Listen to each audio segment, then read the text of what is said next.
So back in 2020, I, Steven Shinder, started a podcast called Delayed Replay, recapping and reviewing the latest films.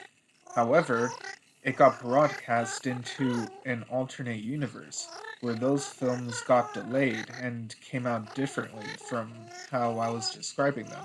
Because of how me and my guests had been describing the films, people in that other universe were saying that this was all an improvised comedy podcast, which, listening back, I can totally get why they believe that. A lot of weird stuff happened in that first year, and I even met my other self from that other universe, who pops in from time to time, for better or worse. And now, in the year 2023, this podcast continues, still recapping and reviewing movies and sometimes some other things that got delayed or cancelled in that other universe.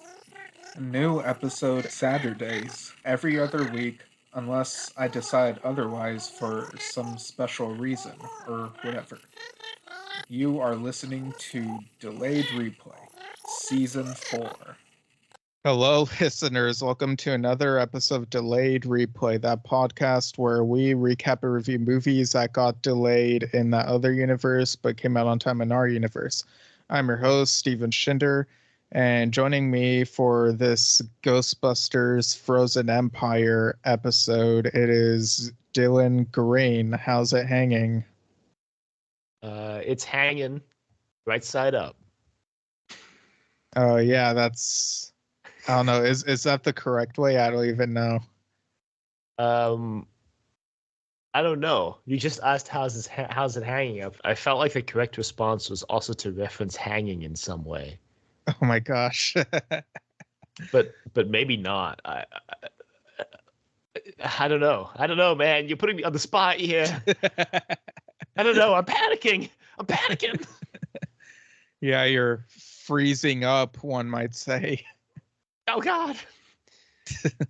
Yeah, I guess to start off, what's been sort of your history in terms of like watching Ghostbusters movies or just Ghostbusters media in general? Well, I watched the first. My dad, I think, showed me the first Ghostbusters, and the second one, I think, and then I watched them again at some point. I don't remember why. And then there was that like female reboot that I watched, and I was like, didn't love it. Thought it was fine. Didn't think it was that funny. Didn't really think it was that cringeworthy either. Yeah, I it remember was Keon thinking solid. It was the best one. Oh gosh, that does sound familiar. Yeah, I think it's solidly middle of the road. Like, it's not like a complete abomination like lots of people will say, but it's also like it could have been much better. Yeah, it's just fine. It doesn't do anything new or interesting with the franchise. And then I watched Afterlife in theaters. Pretty good. And that, yeah, I mean, I like Ghostbusters, but I'm not going to pretend I'm like a huge Ghostbusters fanatic. What are Ghostbusters fans called? I mean, we have hooligans for Doctor Who. You mean Whovians for Doctor Who? Hooligans. Hooligans is for the Who, the band. Oh, well, no, Whovians is for the Who. Hooligans is for Doctor Who. Wait, so then who are the fans of Horton Hears a Who? Hoovers. Hoovers. Damn. And so Ghostbusters fans are, I don't know, busters. Bustin' makes me feel good, baby. I don't know. The first thing I think of is like Buster from Arthur, his rabbit best friend. So like, I don't know. Does Bustin' not make you feel good? Well, like busting people in the middle of a crime? Like, I guess. I don't know. So yeah, I wouldn't call myself the like 10 out of 10 pinnacle of Ghostbuster fandom, but I like it. I was wary going into this one that they're milking the franchise now. Afterlife was a legacy sequel. You know, we've heard a lot about Yeah. legacy sequels. Or like a Past couple years. sequel, one might say. Like, that's a real term, right? I think so. Does it have to be though? I mean, I don't know. Anyway, I saw earlier on the social media site that shall not be named that someone was saying oh, you bestie mean is MySpace? yeah, sure. That bestie is one of 50 other words that should be retired or something because it sounds passive aggressive. I mean, like the passive aggressiveness was not like inherent to the word, right? It was just it was developed from the way people use the word, but 100 years from now, who's to say that it'll still be used in that way? Yeah, I guess you'll just have to time travel and let us know. But yeah, like what word were we talking about? Legacy sequel that got us there. Yeah. Legacy sequel, the sequel of Legs. Oh yeah, like Christmas Story. Yeah, like this is a Christmas installment of Ghostbusters. You know, if they delayed it a few more months, maybe they would have had to digitally remove like the Christmas decorations. Although maybe not, because Shazam came out in April despite being around Christmas. But what's weird is this movie does like a Christmas in July sort of thing, and it's like, is it like legally Christmas in July in this movie? Like it's summertime in New York, but people have these Christmas decorations up. Like what's going on here? I mean, I guess it depends how you define legally, right? There's no law that says Christmas is only celebrated in December, right? I mean, there's like societal norms, but I don't think like Joseph Biden himself is like slapping a bill on his table and going, Christmas shall only be celebrated in December and never again anytime else besides that, you know? Right, yeah. But yeah, also speaking of like huge Ghostbusters fans, my friend Joey Mays, who was on the Afterlife episode back in season 1 of Delayed Replay, today is coincidentally his birthday, so like shout out to him and Nice. whatnot. Happy birthday, guy I've never met. Yeah, we are sponsored by May's Sandwich Shop. No, I'm kidding, but imagine. So yeah, I get a shout out there. May's Sandwich Shop. But yeah, what are your thoughts on Joey? What are my thoughts on Joey? Yeah, well, You know. like not Joey Mays, but a different Joey, like one that you're more familiar with. Oh, yeah, like kangaroo Joeys, you know, like baby kangaroos. I love them. It is kangaroos, right? Baby. Hang I on, don't know. I'm doing a quick little Google search here. Yeah, Is a I've baby never kangaroo. heard the term kangaroo Joe. Yeah, a baby kangaroo is called a Joey. All right, okay, I'm in the clear. Whew, was the only Okay, Joey I yeah. could think of. Yeah, I love baby kangaroos. Yeah, that PhD coming in handy, making podcasts educational. I mean, in theory, I don't have my PhD yet. I'm still working towards it, you know. Right, but you have a podcast called Trust Your Doctor, so like what are the legal implications there? Are you gonna keep bringing up legal implications? Because before the episode started, I told you about this hypothetical I had proposed to some of my friends in law school about whether or not you could be arrested for going back in time to kill Hitler before present you has actually gone back in time to kill Hitler yet? Is that why you're bringing up all these legal implications? Is that it? I mean, probably. Are you allowing the real world to bleed into the podcasting realm? I mean, I don't know, we're talking about this movie that is very real to us. So I guess I don't know. But yeah, this comes out I think this Wednesday for everyone, but you invited me to the advanced screening that you were able to go to, and it was an interesting time, that screening. Yeah, turns out my friend Bob.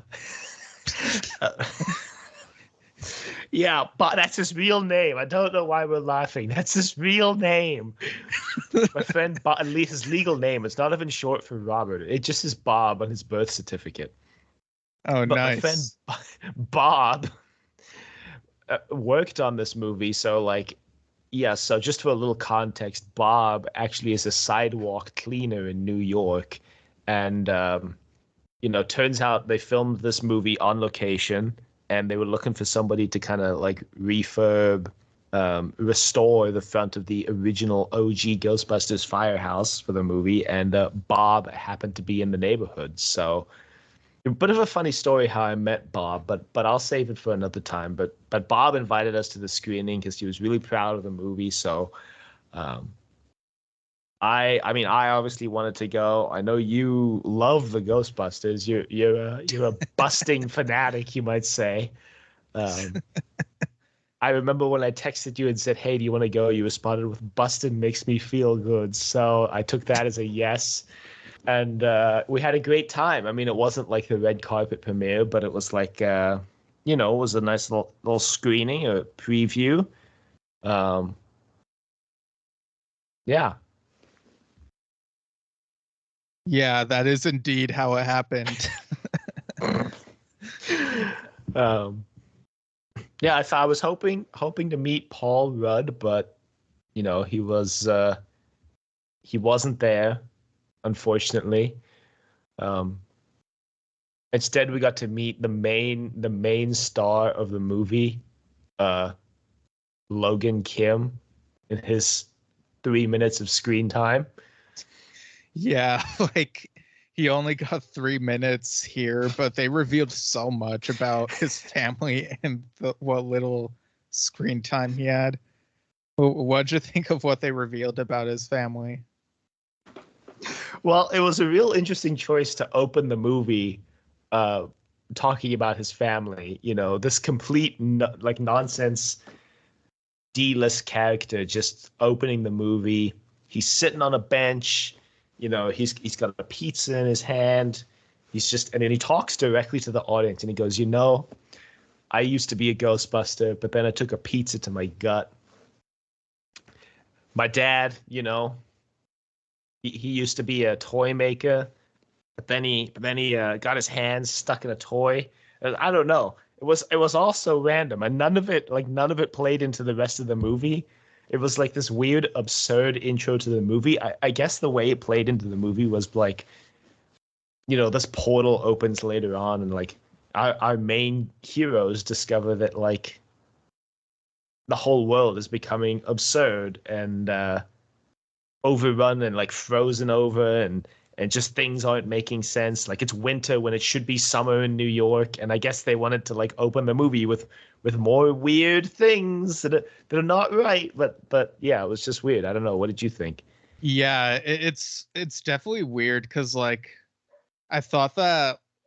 Well, I mean, we were kind of speculating because of the previous movie that maybe like something like significant about Logan Kim and his family would be revealed, and like it seems like they did have something in mind, but I don't know if they like changed, if stuff changed in the shuffle, or if they always meant for it to be this absurd because they wanted to make an absurd follow-up. And really, in a way, like super absurdity is kind of horror in itself in a way, and that's like, oh, this isn't following like the logic that you'd expect. But it also kind of makes me wonder, like, do you consider the original Ghostbusters a horror movie? Because I saw some video essay like referred to it as such, and I'm like, I've never really perceived it as a horror movie, actually.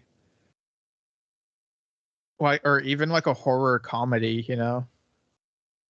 No, I basically don't think it has any horror elements at all. I don't know if that's um I don't know if that was intentional on the filmmaker's part. You know, I don't know if they set out to make a horror movie and they just like epically failed. Or if they uh, well, let me backtrack just a little bit. I think that they always intended for there to be comedic elements. I don't know if they just epically failed at making it also scary, or if they just only full sent on the comedy from the beginning. Right. Yeah. I, Yeah. It's always felt like comedy was a huge part of it. But yeah, you mentioned the portals that open up in this movie, and truly, like, this movie was definitely Sony being Sony. Because out of, throughout this movie, like, people are getting like frozen to death and whatnot. And there's obviously like this supernatural thing behind them, but through one of the portals, out of it comes the Ghostbusters from the 2016 reboot. And I'm sure that Sony were like hoping that like the crowd in the theaters would cheer, but in the theater we went to, I think it was like a mixture of awkward silence and maybe there were a few people who groaned or something. Am I remembering that right? yeah, yeah. I mean, have you ever gone back and watched like what's the movie? I don't know, the one with all the Spider-Man, or literally any Yeah. movie with you go back and rewatch them without the crowd reaction, and there's just this like deadpan awkward silence that was clearly like inserted for crowd reaction. That's basically what this moment felt like, but just painfully no reaction. Yeah. Yeah, because the whole thing is like, these kids, the Spanglers and Paul Rudd's character, Mr. Gruberson, the new Ghostbusters, basically, they're trying to like figure all this stuff out, and they're investigating, and they talk to Patton Oswalt's character, but they're like, you know what, I'm not sure that we're enough to take care of all this. And so they're like looking for help, and these 2016 movie Ghostbusters enter the fray, and it's like, oh hey, they have some help now. Yeah, they like I don't know, they kind of make everything worse for a hot second because they bring with them an entire another universe's like plethora of ghosts at the same time. So like now the Ghostbusters are dealing with like two different threats at once. But okay, it's okay. Sony just wanted to make a little cinematic universe. That's all right.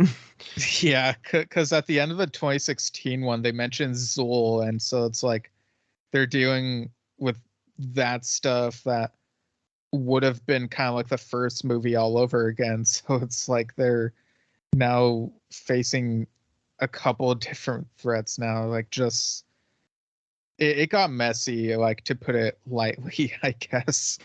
I mean, look, this is the Avengers Endgame of the Ghostbusters universe, all right? Yeah, it was even 3 hours long. Yeah, I don't know why that was necessary. Look, you can cut podcast from the movie. Cut, his 3 minutes of screen time. Save yourself 3 minutes right there. Yeah, like there are all these portals everywhere, and Sony was really truthfully trying some outrageous like deals and stuff. Like, they finally got Casper into this universe, and through another portal comes the like some of the Mythbusters. Like, what'd you think of that choice? I mean, building a cinematic universe is never it's a never straightforward process. I mean, look, they even were somehow able to get Keanu Reeves himself to sign up to play an alternate universe Ghostbuster. Lest we forget that like the ultimate cameo is like right when everything looks bad. 2016 Ghostbusters, new Ghostbusters, old Ghostbusters alike are all standing there. And then the sky opens up and Keanu Reeves comes flying in, literally flying like an angel. And he lands and he takes off his sunglasses and he says his iconic line, "Bustin' makes me feel good." Fires up the proton pack, starts like gunning those ghosts down. Yeah, and Keanu's character is named Bus Ted because it has Ted at the end of that. You just got to get those little references in. I mean, that's how you build a movie, man. That's how you make a movie. I don't know what to tell you. Yeah, like Sony was reading the internet and they're like, "Oh, these memes are pretty funny. Let's make these come true." And it's like,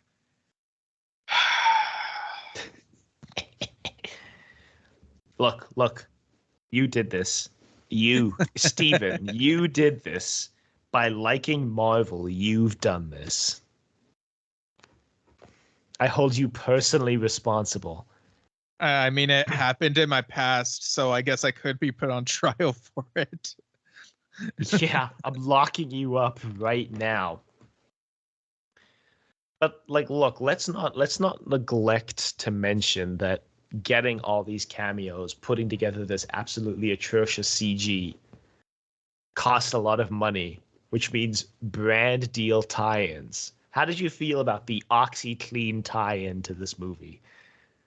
Yeah, so when ghosts start showing up in New York, like you see some random family, like they're cleaning the house and they see a ghost outside the window, so they try spraying OxyClean, but like it does nothing. Which is a weird way to advertise. Like, wouldn't you want to show that your product works, No.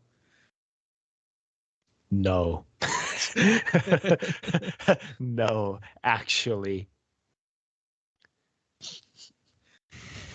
Yeah, well, what'd you think of the Jamba Juice tie-in that they included in this movie? Look, I thought that was pretty funny, to be honest. I actually went you may not believe me, but I am right now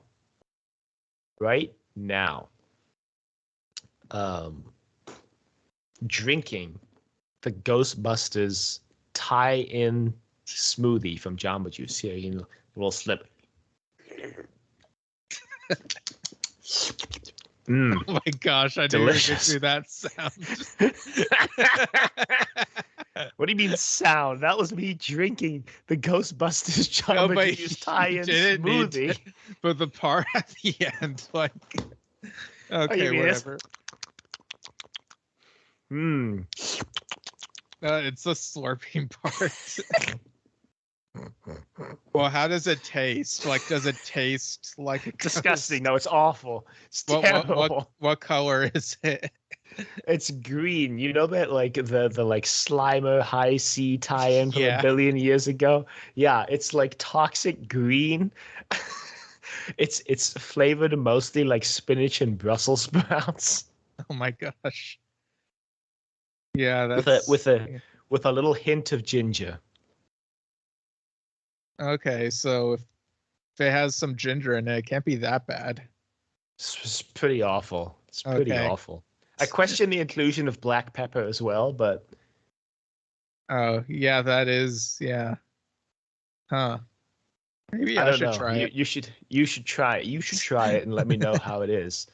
I just recently discovered chili chocolate, but chili chocolate made with ghost pepper chilies, and it's kind of the same thing. It's like, why would you do this? Why would you take something so good and holy and just ruin it? Yeah, why not do something innovative like drinking coffee with grapes in it?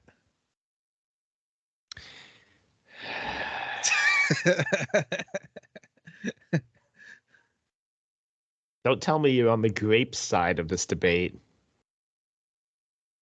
You'll find out. You are, aren't you? BRB, hang on. Just opening up my terminal. CD podcasts. New Trust Your Doctor 1. RM minus RF star.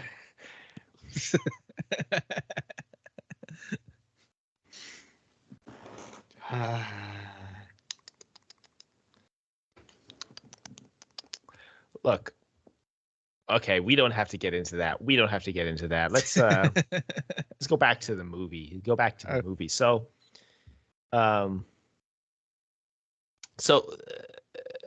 what did you think of the special effects here? I mean, they made New York look pretty war-torn during all of this.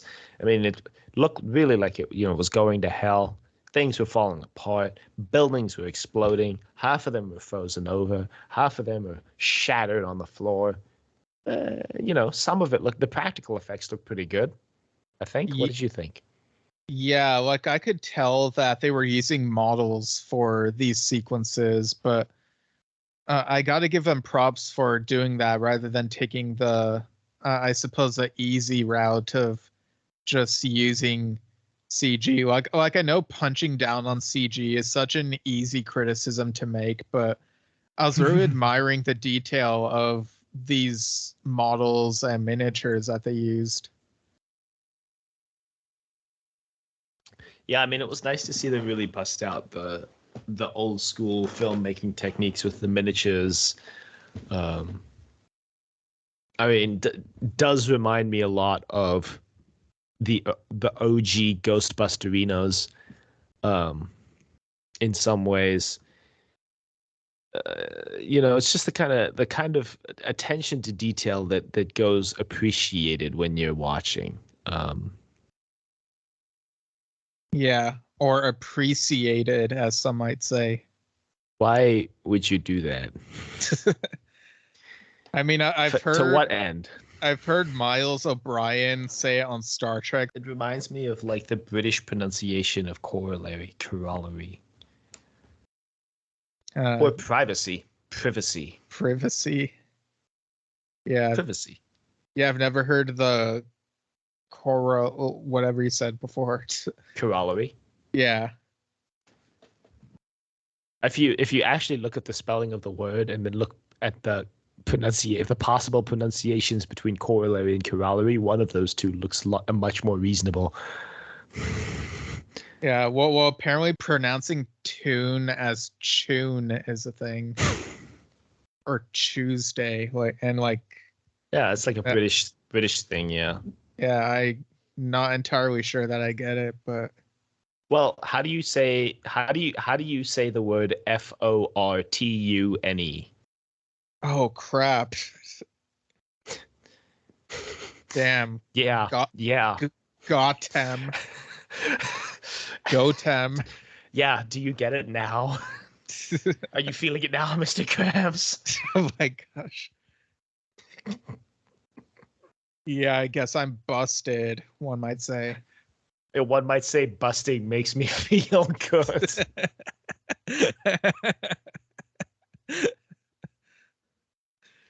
Well, okay, so I like how with the Mythbusters, they mention the late Grant Imahara, but they also paid tribute by including his creation, and that is Jeff Peterson, the robot skeleton who was on the Late Late Show with Craig Ferguson. Except here, he's like a ghost skeleton.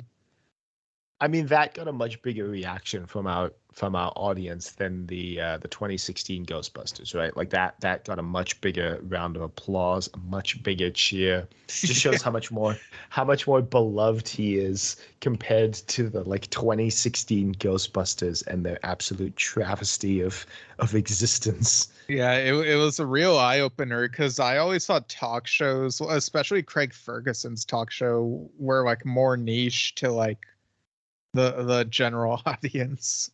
I don't know. Mm-hmm. I mean, does he still host the Late Late Show? No, that's James Corden now, right? Ugh. Yeah, it's been James Corden since Craig Ferguson finished his run at the end of 2014. I remember exactly where I was when that happened. I was in my what's it called? In my apartment on campus at the university we went to, which shall not be named, but people could easily figure out. But yeah, James Corden became his successor, and I think I read somewhere that he's leaving soon, in which case I don't know who the next host He will be. left. I just looked it up. He left in like June. Oh, okay. Yeah, it shows how much I care about the show under James Corden. I mean, to It's be like- fair, I stopped watching talk shows in general after Craig Ferguson left because just no one could top him for me. Yeah, the show's actually over. It's done. Yeah. It doesn't exist anymore. They just have a revival of a show called Midnight that I've never heard of now. Or At Yeah. Midnight. Excuse me, it's called At Midnight. God, that's the worst. I know. But yeah, fun fact, Craig Ferguson used to be in a band with Peter Capaldi. I have literally no idea who that is. You know, he's a Scottish guy who was in Doctor Who. He played like the 12th Doctor. Yeah, no, I have no idea who that is.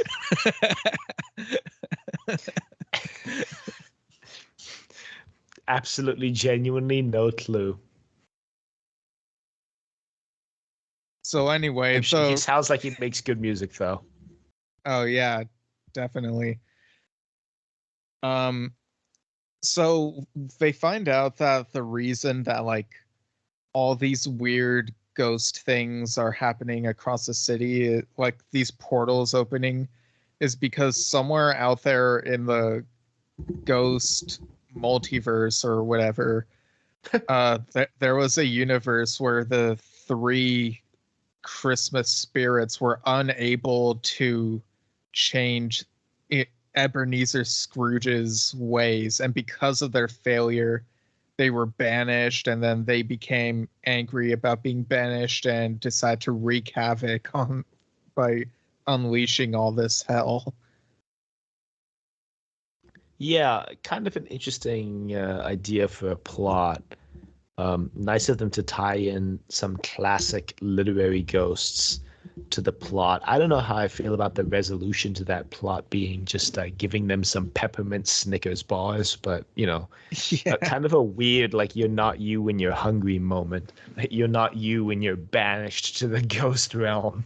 Yeah, like they find out peppermint is the only thing that these ghosts can taste and hold in their mouths.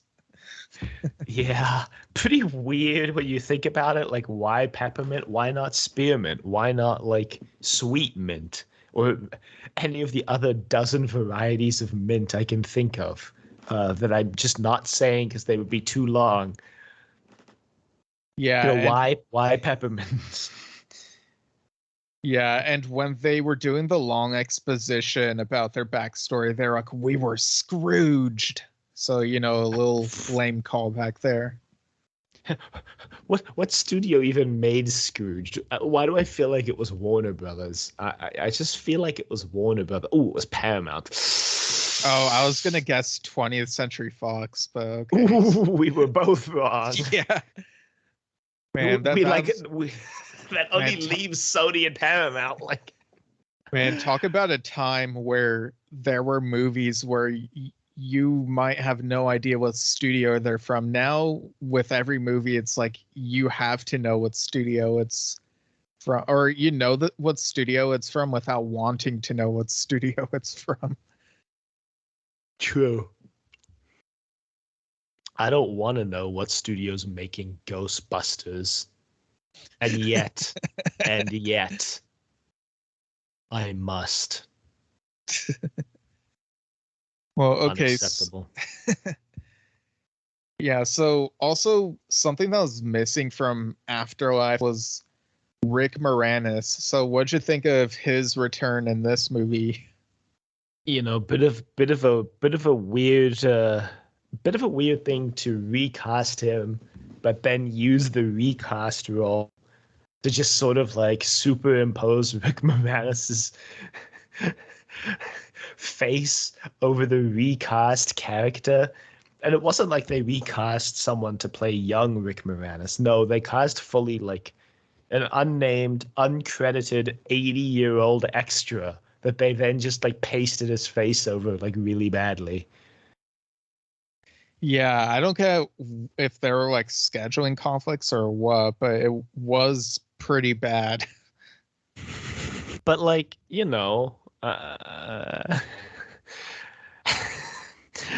was a choice. His character, like,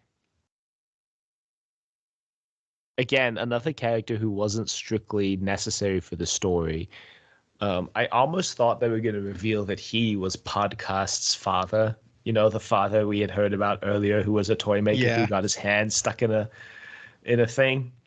It feels like that scene was cut from the movie. You know, a 3-hour movie. They couldn't keep in the 30-second scene that really explained why the heck we have all this other random garbage in the movie.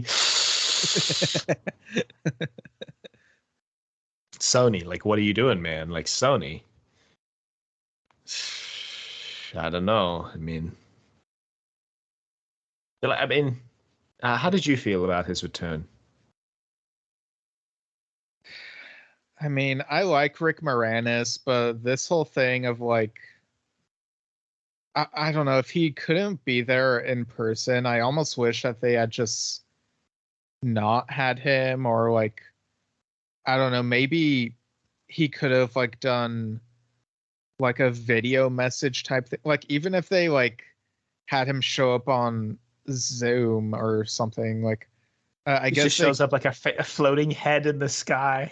yeah, and like maybe they could have done a gag where like it keeps the video keeps freezing up, and so that he Oh God, Steven, we're losing you. Steven. delays, and then like it gets unfrozen, and you have like that thing. But maybe that would have been annoying. I don't know.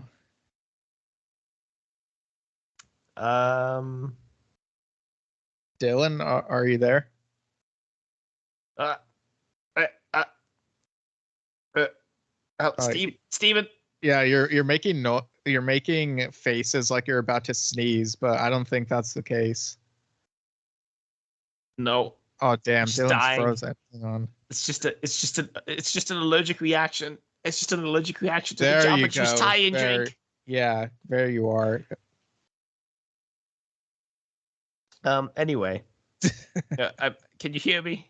I'm okay. I've just survived. Can you hear me? Yep. We're all good. We're good. Okay, yeah, I can hear you.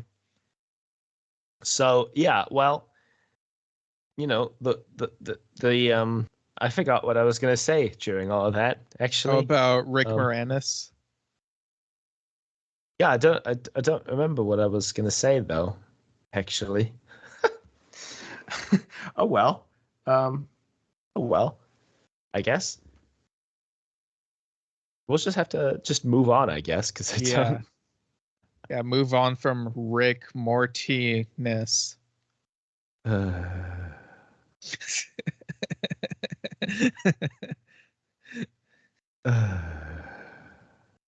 Yeah, like there's a frozen empire. Okay, whatever. So, out of one of these other portals, and you just know they couldn't resist because this particular thing eats ghosts, but it's Pac-Man, but as Pac-Man appears in the movie Pixels, or it's just giant CGI pixel blocks shaped like Pac-Man. Have you seen Pixels? Yeah, I thought it was okay. Terrible. Like, it's God. Look. For an Adam Sandler movie, it could have been much worse. Like, it's pretty okay for an Adam Sandler movie.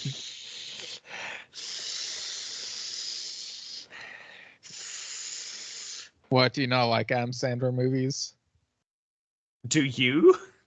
Some of them. I'll admit a bunch of them in the last decade and a half or whatever, I've gotten much worse, but there are some gems here and there.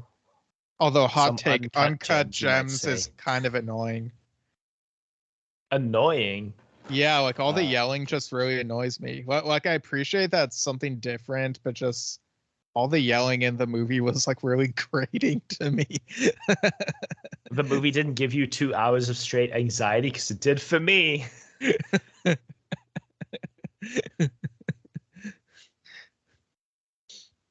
Yeah, hot take. Most Adam Sandler movies are bad. It's actually not a hot take. I think that's Are- a are you tell- frigidly cold take. Yeah, Frozen take. Are you telling me Yeah. 8 Crazy Nights is not the best Hanukkah movie you've ever seen? I don't even think I could name another Hanukkah movie, and I can tell you that it's not the best Hanukkah movie I've ever seen. Yeah, the only other one I can name is Full Court Miracle, which was a Disney Channel original movie. Oh God. I'm actually Googling Hanukkah movies as we speak. Wow, this I don't think I think I've only heard of Fiddler on the Roof, I guess. Oh yeah, I've seen a play of that. Google did not come up with a lot of Hanukkah Oh wait, movies. the night before was that a Hanukkah movie or? Yes, according to this list here, yeah. Yeah, I thought that was. Oh, it's on decent. Tubi. I could watch it on Tubi tonight. Well, I won't, but I could. Yeah, you could watch it the night before tomorrow. It's a Sony movie too. Wow. Apparently, an American Pickle is also a Hanukkah movie, according to Google. Oh, yeah, I don't remember Hanukkah being part of an American Pickle. Oh, look, there's another Adam Sandler movie on this list of Hanukkah movies. Oh, what Jack is and it? Jill. The Oh one where God, he that was plays terrible. both Jack and Jill. Well, hey, 8 Crazy Nights is better because he plays 3 characters. Wow. So He that's plays. that's a real Doctor Strange look right there. Yeah, he plays Davy, Whitey, and Eleanor. Wow. I was looking up how many stars I gave the night before on Letterboxd XD. Looks like I gave it 4. 8 Crazy Nights has a 13% on Rotten Tomatoes. I give it a 3 Out of 5 or out of It's 10? out of 5. It's okay. What was the last movie I rated on Letterboxd? I think it was Godzilla. Oh, Godzilla -1. Yeah. Yeah, I reviewed that at the end of the previous episode, which, if you don't know, the previous episode was mostly on Godzilla X Kong, and it had my stepmom Enja Oni on there. And I realized afterward that, her, the second part of her name is spelled pretty much like one, so One. So my review of Godzilla -1 was kind of like pretty much Godzilla minus Oni. So Wow. yeah. Wow. I don't know what to say except wow, so I'll just say wow again. No, Wow. but yeah. No, but yeah, me and my other self both agree Godzilla -1 is top tier. Yeah, it is top tier. Wow, that's the only movie I've watched in December this year. I'm slacking off here. Yeah, apart from this Ghostbusters movie that you wish you hadn't seen. Well, yes, obviously. I meant besides this movie. So Okay. what'd you think of how the visuals looked when this Pixels Pac-Man was gobbling up all these ghosts? Here's a hot take. It looked better in pixels. Yeah, I said it. Somebody had to. Oh yeah, definitely. Believe it or not, looked better. Pixels was also a Sony movie. Well, yeah, of course. It's Adam Sandler. God. I think Sony is like in love with Adam Sandler for some reason. Well, it sounds like you're in love with Adam Sandler, so maybe you and Sony should just go have a baby together.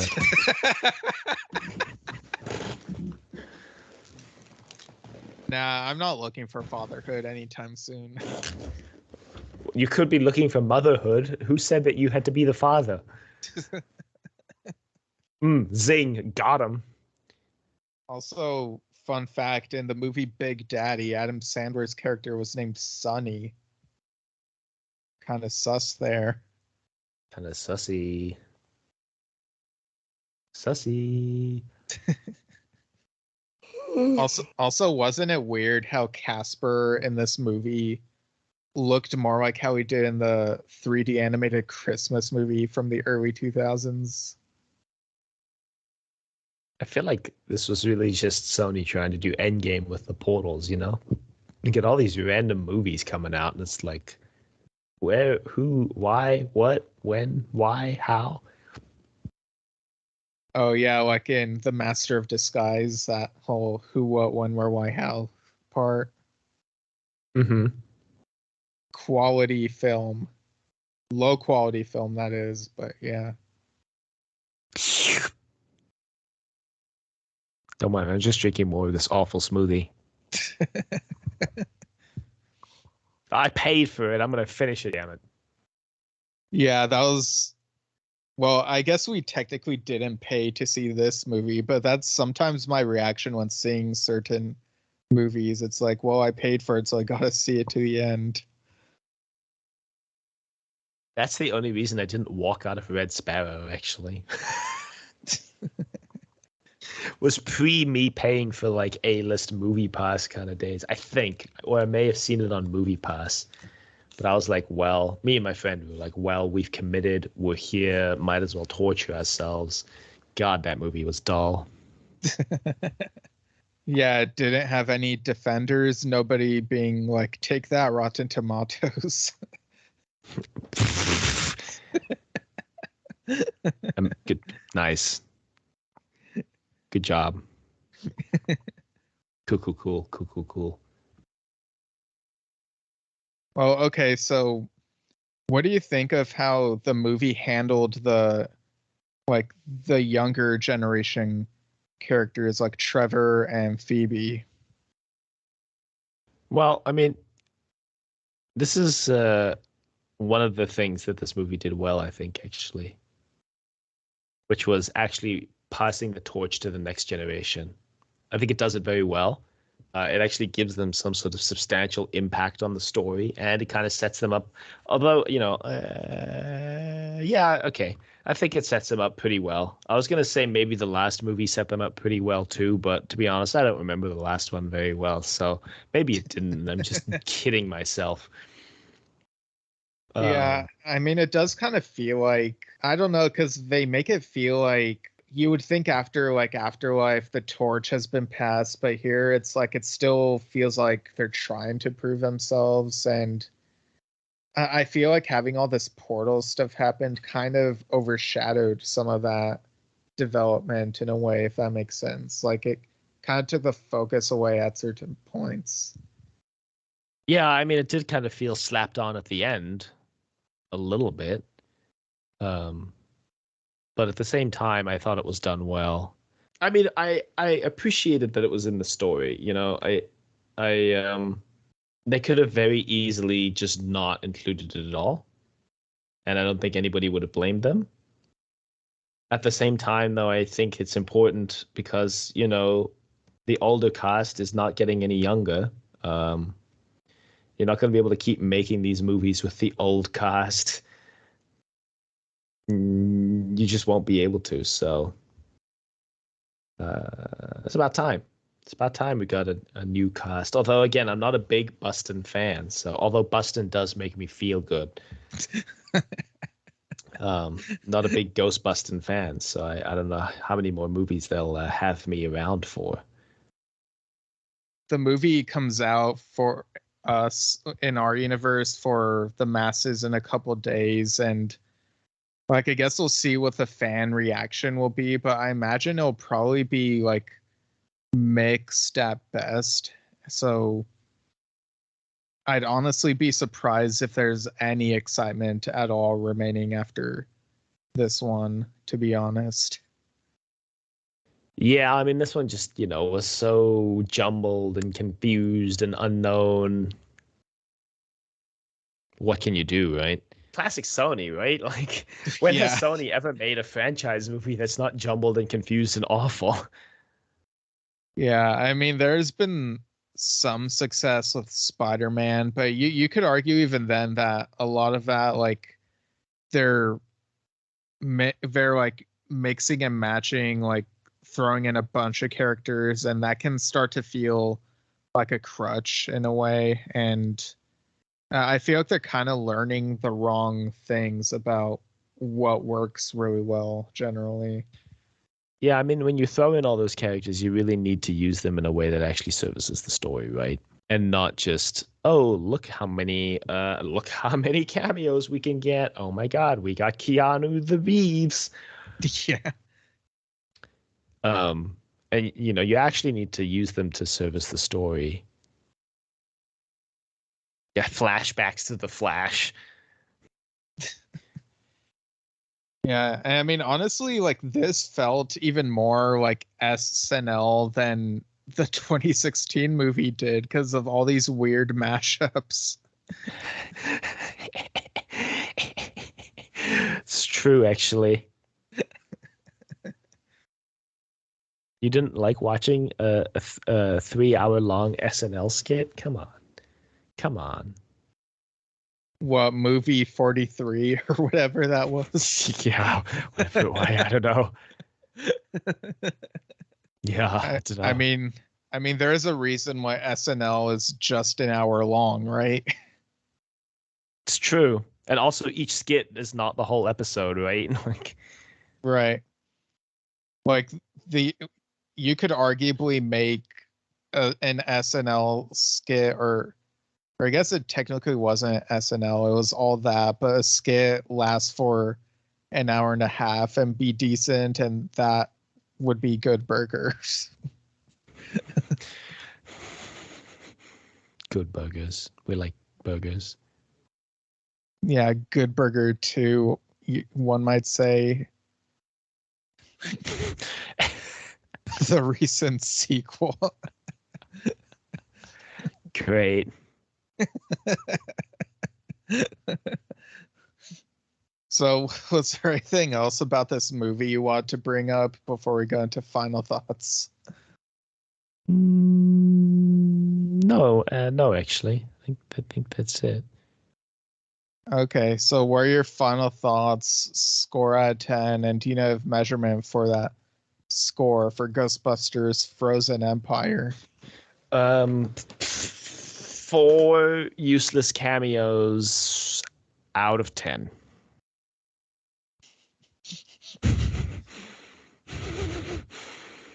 Yeah, I'm gonna commit to that. I'm gonna commit to that one. Nice. Nice. Nice. Yeah, I think I'm also gonna give it a 4. 4 out of 10 hells that have frozen over. Really was a jumbled mess of a movie, like we mentioned. Like they had potential to like progress forward from the solid base that Afterlife provided, but with Sony being Sony, like it was only a matter of time before they messed up yet again in the quick succession, right? So it's not only affecting their comic book movies, but also like Ghostbusters as well. So Mm-hmm. yeah. Yeah. Agreed. Agreed. Not great, not great, but we'll see where they go from here. They've set up the next cast very well, but will they follow through on it? Unknown. Unknown. Yeah. Yeah, it's like, is this entire like ensemble of people from all these different universes the new cast or what? Like, it was kind of confusing. But wouldn't that be hilarious? But yeah, I guess that'll do it. Thanks for joining me again, Dylan. Where can people find your podcast? Yeah. You can find me places.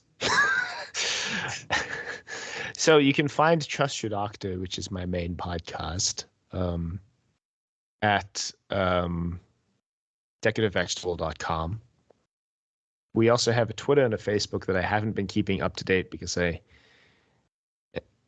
been trying to reduce my social media usage, which I guess has adversely affected podcast advertising, but that's okay. And that's at TYD Podcast, Twitter and Facebook. But I would recommend checking out the website at decadentvegetable.com, or just subscribe to us directly in any podcasting app you prefer. Trust Your Doctor. That's the one that's currently running. I've been releasing specials for Doctor Who.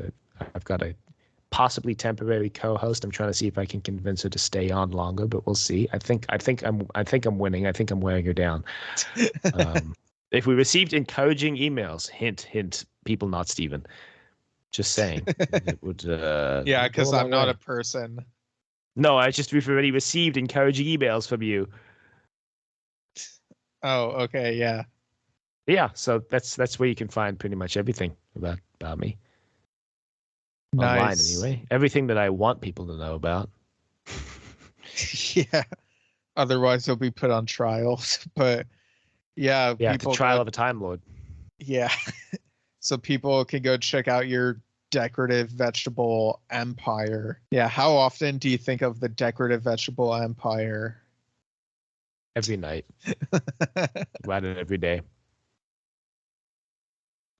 All right. So, yeah, and I'll put those in the show notes, of course, all those links. And yeah, like, I agree. Social media, like, well, the site formerly known as Twitter, especially, like, just some of the negativity seems the most amplified on there. But recently I've seen some good Doctor Who discourse. So maybe